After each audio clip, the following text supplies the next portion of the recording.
Estás escuchando La radio ha vivido equivocada. Lo demás es silencio.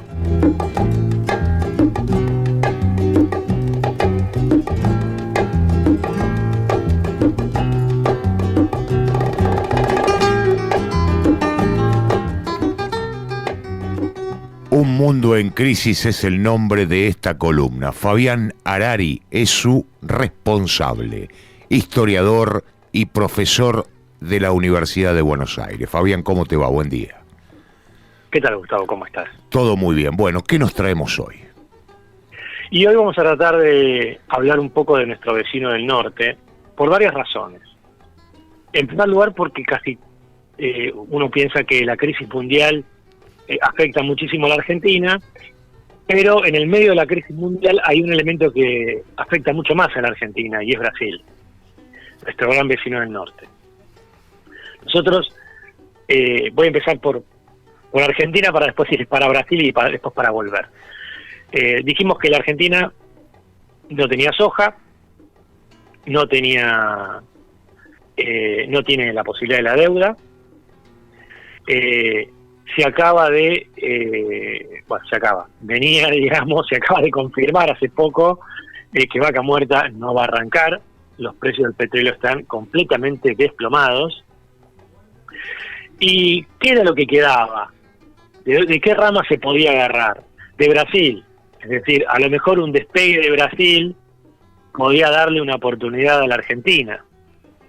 Bueno, Brasil va a caer este año, según las proyecciones, un 5,5% de su PBI. O sea, una caída en un año estrepitosa. Recordemos que las grandes crisis argentinas siempre estuvieron precedidas por grandes crisis de Brasil. Otra vez, ahora, una devaluación fuerte del real, por lo tanto seguro se viene otra devaluación más del peso argentino. Algo que nos quedó pendiente de la columna anterior. La columna anterior se llamaba Más de 100, y creo que no explicamos por qué se llamaba Más de 100. Y era porque el dólar ya había pasado los 100. Quedamos lejos ya, Fabián. Sí, ya quedamos lejos, estamos creo que en 113, 118. Claro. 118 me parece que estamos ya. Bien, el real volvió a devaluar, con lo cual la presión de devaluación en Argentina es todavía mayor. A todo eso que estoy comentando, se agrega una crisis política bastante importante. Brasil acaba de pasar al número 11 en torno en el ranking de países con más complicación en el coronavirus. Tiene 3.313 muertes, pero lo interesante es que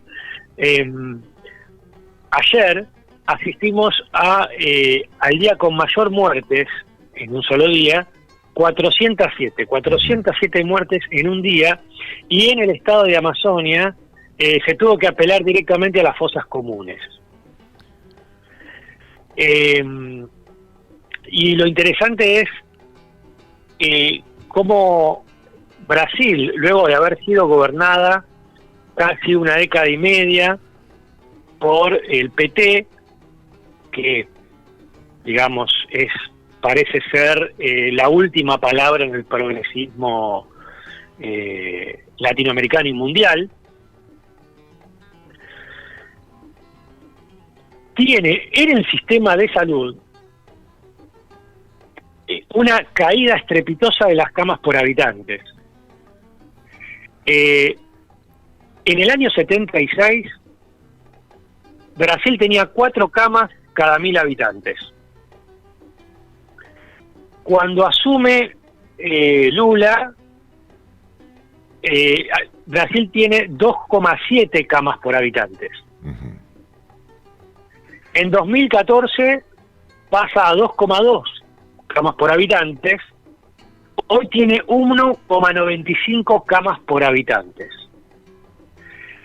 Italia, que vimos el desastre el desastre en el cual desembocó, tiene 3,4 camas cada 1.000 habitantes. Otra vez, Italia 3,4 camas cada 1.000 habitantes, Brasil 1,95 camas cada 1.000 habitantes. Es decir, la estrategia Bolsonaro de levantar la cuarentena, flexibilizarla, ignorarla, puede provocar una crisis humanitaria de características nunca vistas en América Latina. Ajá. Solo comparable con Venezuela. Solo comparable con Venezuela, que por decir algunas cifras, Venezuela se encuentra con 1/3 de la población con problemas serios de hambre. Es decir, estamos hablando de 1/3 de la población, no en la pobreza o en la indigencia. Un 30% de la población que tiene problemas para alimentar. Claro. Bueno, Eso si no me equivoco, estamos hablando de alrededor de 3 millones de personas. ajá. Fabián, en Brasil Sí, también en los últimos días ha habido manifestaciones sociales, producto de esto que vos estás contando. Sí. En medio de la pandemia, un además, poco ¿no? iba a ir un poco a la crisis política una vez que repasáramos un poco los números en general. Por ejemplo, es un poco, esto es el año 2018, es decir, esto es el Brasil que deja el PT, ¿sí? El Ujú. Brasil que deja el PT. Ni hablar de que tanto Temer como Bolsonaro profundizan esto no hay ninguna duda. Pero no hace falta discutir demasiado quién es Bolsonaro, quién es Temer, pero sí hace falta discutir quién es Lula y quién es Dilma. Tal cual. Brasil deja 30 millones de personas, perdón, el PT deja 30 millones de personas en Brasil sin agua corriente, que es del 16% de la población. Y 70 millones de habitantes, 70 millones de personas en Brasil, es decir, una Argentina y media, Sí. casi dos Argentinas, sin servicio de cloacas. 70 millones de personas sin servicio de cloacas, casi el 36% de la población de Brasil. Así es como se enfrenta al coronavirus. Por ejemplo, el estado más PT que hay en Brasil es Bahía. El 43% de la población es pobre. Ni hablar de la informalidad que tiene Brasil. Brasil tiene una informalidad de un 60% en el norte, que es el del PT, y un 40% en el total del país. Ajá. Es decir, tenemos una herencia petista sumamente lamentable. Ahora, vamos además de los casos de corrupción y todo lo que ustedes no saben con Odebrecht, vamos a lo que vos comentabas. Efectivamente, en Brasil estamos asistiendo a una crisis política muy grande, una crisis de los partidos, una crisis que en realidad uno podría decir que arranca o tiene, digamos, un inicio o una herencia en la propia transición a la democracia, una transición muy complicada que termina con la renuncia de un presidente un presidente en el 89 con movilizaciones muy importantes. El PT, digamos, eso se recompone con Cardoso, aparece el PT, pero vuelve a aparecer ese cuestionamiento general de los partidos con las movilizaciones contra Dilma. Y es lo que un poco se vio en las elecciones, es decir, un rechazo en general a los partidos y la aparición de un líder que se considera outsider como Bolsonaro. Ahora lo que asistimos es a una profundización de esa crisis porque, por un lado, tenemos un aislamiento de Bolsonaro, una noticia que supongo que todo el mundo ahora se está enterando, que renunció Moro, el superministro de Justicia de Bolsonaro, el que había implementado los casos de Lavallato, acaba de renunciar denunciando la injerencia de Bolsonaro en la Policía Federal para la investigación de los casos de corrupción. Eso en realidad nos está contando una serie de cuestiones, porque si Bolsonaro interviene en la Policía Federal, es porque la Policía Federal está investigando a Bolsonaro y a su familia. Y por lo tanto Moro estaba avanzando sobre Bolsonaro. Entre tantos Lo que otros nos está mostrando ahí. cortocircuitos que tiene con integrantes de su gabinete, ¿no? Y tenemos también, la renuncia, una renuncia más bien pedida del ministro de Salud, Mendieta, Claro. que se había opuesto a la estrategia Bolsonaro. Uh-huh. Que Bolsonaro aparece bastante aislado. El domingo convocó una movilización, él dijo que no, pero básicamente el hijo fue el que convocó la movilización. Él salió a hablar de los manifestantes, dijo una frase que es: la Constitución soy yo, y en esas movilizaciones se pedía la intervención militar del Congreso y del Supremo Tribunal Federal, y la consigna era fuera Maya. Maya es Rodrigo Maya, que es el presidente de la Cámara de Diputados y es el elemento clave para aprobar cualquier tipo de ley. Básicamente cuando dicen fuera Maya es cierren el Congreso. Esto tiene sus idas y venidas, porque Bolsonaro, de hecho, después de esta manifestación, muestra las garras y después se sienta a negociar, porque se juntó con la oposición. La oposición hoy es Rodrigo Maya, Yao Doria, que es el gobernador de San Pablo, Gilmán Méndez y Luis Roberto Barroso, que son Méndez y Barroso son los principales integrantes del Supremo Tribunal Federal. Digamos, es que se va juntando, se juntó incluso con los partidos más importantes. Más allá de las reuniones, esto quedó quebrado.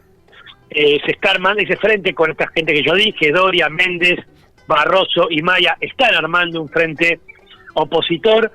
El PT está pidiendo la salida de Bolsonaro, pero el PT no tiene un apoyo popular como lo tenía, y Bolsonaro conserva un 30% de adhesión. Pero a lo que vemos es, a diferencia de lo que pasa en la Argentina, en el cual Alberto decreta una cuarentena, decreta una lucha contra el coronavirus y se erige como líder de esa lucha contra el coronavirus, eso también está dejándose atrás en la Argentina. Bolsonaro no aprovechó la crisis para erigirse como el líder de la lucha contra el coronavirus. Sí aprovechó la crisis para erigirse como el líder de la producción.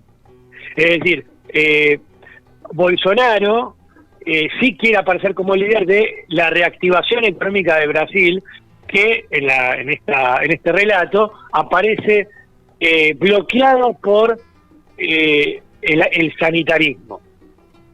Y entonces aparece con una serie de medidas, y esto es importante. Hoy Bolsonaro tiene el apoyo de los principales empresarios de Brasil. ¿Por qué? Y esto siempre es para mirarse como espejo. Porque decretó la baja de salarios. Todos los que están en blanco se les puede bajar el salario sin ningún problema, pensando en la crisis, o si tienen que trabajar menos o no se pueden trasladar. Igual las empresas que estén en problemas pueden bajar el salario y hacer suspensiones a sus trabajadores casi libremente, y en todo caso, si hace falta, el Estado va a poner plata para cubrir alguna parte de eso. Pero queda claro que los trabajadores van a tener que resignar salarios. Han transparentado en Brasil, digamos, eso. Y la devaluación. Han transparentado lo que ocurre en verdad en la Argentina, pero como contraposición a un mensaje. Exactamente, es decir, acá tenemos, esto es un plan de alrededor de 30 puntos que le presentó la principal corporación empresarial, donde está la FIES, que es la Federación de Industria de San Pablo. Le presentó ese plan a Bolsonaro y Bolsonaro dijo sí. Y estas empresas dijeron, bueno, Bolsonaro no es tan malo. Claro. Y si lo que yo estoy mostrando es, hay una crisis política enorme en Brasil, no sabemos si Bolsonaro se queda o no se queda, porque cualquiera que asuma va a agarrar esos 30 puntos. Uh-huh. Hay una crisis política muy grande, Brasil no tiene infraestructura para hacer frente a ninguna emergencia sanitaria, mucho menos a esta, y la estrategia del Bolsonaro es lanzar todo el mundo a la calle. Con lo cual estamos ante una bomba a punto de explotar. De hecho, ya está explotando. Estoy contando 407 muertos. En un día ya tenemos un estado donde aparecen las fosas comunes. Uh-huh. Y esto es importante porque, como todo el mundo sabe, esto se traslada. Esto baja al sur. Baja al sur porque una crisis en Brasil es una crisis de la economía argentina. Una crisis política en Brasil es una crisis del bloque político, una crisis política en la Argentina. Pero además, y esto quería resaltar, lo que me parece más interesante es la estrategia unificada. Hay una estrategia unificada de la burguesía a nivel mundial, pero se ve muy claramente en Argentina y en Brasil, de que el Estado tiene que salir a salvar la economía, una especie de plan Marshall. Todo el mundo está hablando de los planes Marshall. Sí. ¿No? Es decir, en Brasil a este plan se le pone plan Marshall, en la Argentina no nos falta mucho para que alguien hable de lo mismo. Bueno, Grabois lo hizo, creo. Bueno, con razón. La idea es, el Estado tiene que salir a poner esa plata, y es algo interesante que todo el mundo liberal, incluso, Esper, Melconian, por Facebook aparecen un montón de trolls metiéndose que el Estado tiene que poner plata. Sí. Y que eso no es grave. Lo que están diciendo es, eso no es grave. Hasta hace 2 meses decían que si el Estado emite, vamos a la hiper. Ahora dicen que bajo ciertas circunstancias la inflación se podría controlar. Pero la idea es, el Estado tiene que salir a poner un montón de plata. Pero hay un problema acá, que no estamos ante el plan Marshall. Esa es la cuestión. ¿Por qué? El plan Marshall parte de un piso. La destrucción total. El plan Marshall parte de la destrucción total. Sí. No hay más que ver, yo recomiendo siempre para entender los efectos de la segunda, de dónde arranca la llamada posguerra, ver la película Alemania Año Cero.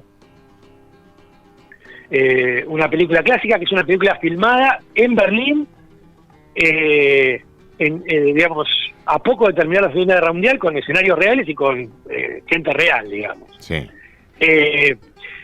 Bueno, todavía no hemos tocado ese piso, punto 1. Punto 2, la crisis mundial no se ha resuelto.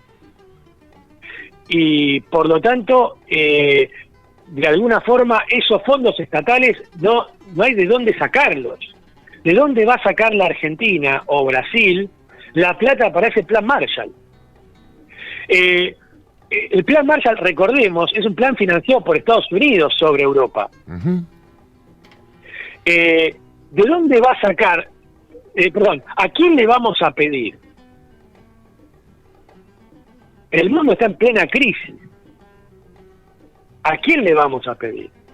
Por lo tanto, la Argentina, Brasil, América Latina no tienen los commodities, no tienen ningún commodity alternativo, el petróleo, ni Argentina ni Brasil, no tienen la posibilidad de tomar ninguna deuda y no hay plan Marshall que le salve. En este contexto, la emisión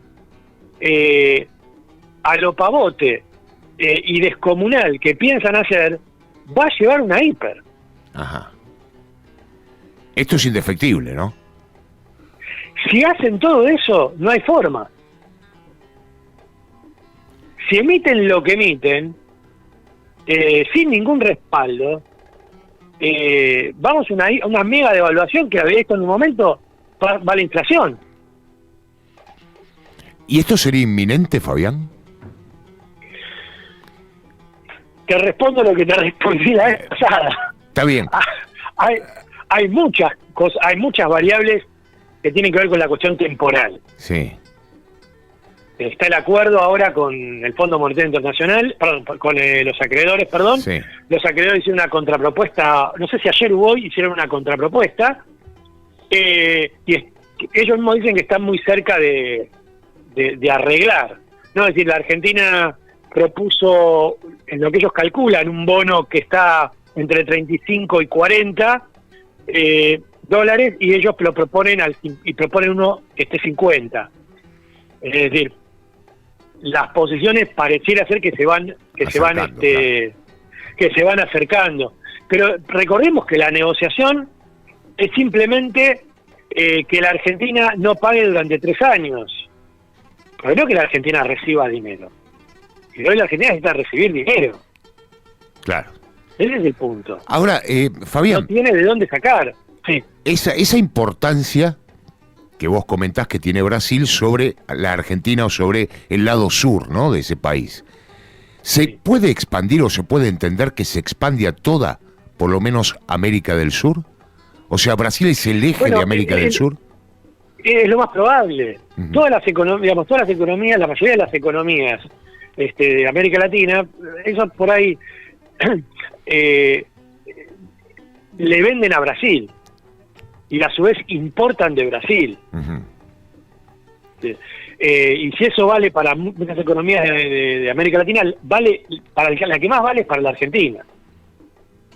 ¿Y qué pasa con los otros países, por ejemplo? Muy grande. Con los otros países limítrofes, ¿no? Bolivia, Uruguay, Paraguay, en esa relación. En esa relación, lo que pasa es que hay una diferencia. Es decir, Uruguay tiene también una dependencia muy grande de Brasil. Uh-huh. Paraguay, no tanto Bolivia, sí, a lo mejor sí, Uruguay, pero ninguno de esos dos países, ni Paraguay ni Uruguay, tienen, sobre todo Uruguay, no tiene una industria importante que sostener. Uh-huh. Es decir, a diferencia de la Argentina, Uruguay, Paraguay, pero pongamos el caso de Uruguay, tiene una renta agraria y no tiene ni una gran población que sostener, claro, ni una estructura industrial que sostener. Por lo tanto, digamos, los cimbronazos no le pegan tanto como a la Argentina. Claro, claro. La Argentina tiene una estructura industrial muy grande en comparación con su población, en comparación con lo que debería tener su economía, y muy ineficiente. La Argentina, hay países que son como los puntos más sensibles del mercado mundial. Argentina, Grecia, son países muy sensibles. La Argentina es un país muy sensible por eso, porque tiene toda una estructura económica, sobre todo industrial, muy grande para su población y muy ineficiente. Por lo tanto, el mundo estornuda y hay que sostenerla. Hay que sostenerla porque se cae eso y se cae un montón de variables sociales. Ajá. Por lo tanto, y hay que sostenerla y se sostiene muy precariamente. Se sostiene muy con lo justo. Dijimos con qué se sostiene con renta o con deuda y además con baja de los costos laborales y con ajuste. Ahora, el ajuste es simplemente para pedir menos, tanto de la renta como para la deuda. Ahora bien, cualquier desbarate en el mercado mundial, ya sea baja de los precios de las commodities, ya sea deuda que no entra, o sea, plata de afuera que no entra, y la Argentina entra en colapso. Es decir, el mundo estornuda y la Argentina se agarra un cáncer. Tiembla, claro. Bueno. Ese es el problema. Lamentablemente nos hemos acostumbrado a esos estornudos, ¿no? O a las vicisitudes que generan esos estornudos. Claro, hay una solución, pero hay que cambiar todo. Claro. Sí, digamos, una solución que quizá es simple, ¿no? Observarla, pero que es de difícil prosecución en cuanto a lo material. Exactamente. Tiene que ver también con un cambio de conciencia, me imagino, y eso es bastante complejo. Fabián, como siempre, te agradezco muchísimo este momento y nos reencontramos el próximo viernes. No, gracias a ustedes. Un abrazo. Fabián Arari y su columna Un Mundo en Crisis.